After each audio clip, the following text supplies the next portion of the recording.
If you look at any media organisation and if you analyse how it covers the world, you'll find that politics is at the front and centre.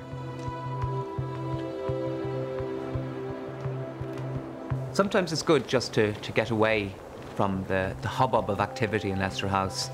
You're going from a situation where you're right in the middle of the fair, kind of a mill of humanity around you, and then you go to a place where it's just you and this vast cathedral-like landscape.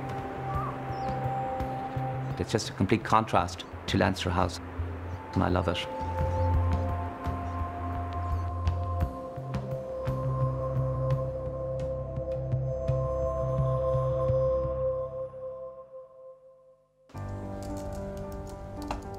I think as a teenager I became very interested in current affairs and really interested in politics.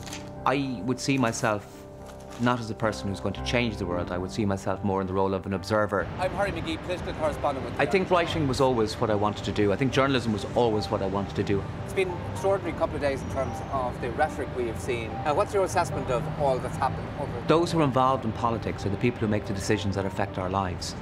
And sometimes it's hard to make that connection between what's happening in the chamber in Leinster House and what's happening in the real world.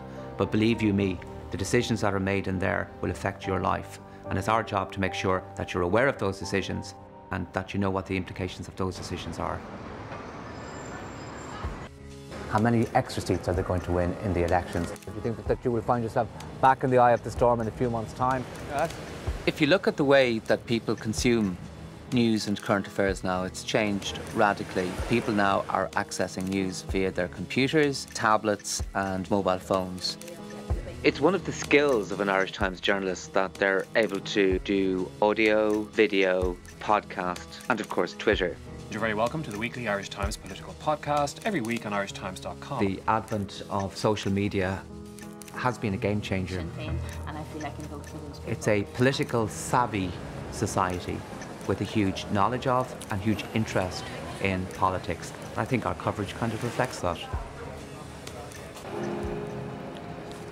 I think it's important that you be as fair as you possibly can. You can't completely remove your own human condition from the equation. We're not robots in the way that we approach things, but I'm always conscious of the fact that when I'm writing, a certain standard is expected of me in terms of arriving at the truth. Are you satisfied that that problem has been resolved? In politics, the best sources are those who are over-vaulting in their ambition to get to the top, or those who are embittered and on the way down. There are times when politics is completely electric, when a government is about to fall, or a Taoiseach is about to resign, or some scandal has erupted. And what you have to do as a political reporter is to be able to cover it in the widest possible way, so that a reader will know it's all there. They don't need to go anywhere else.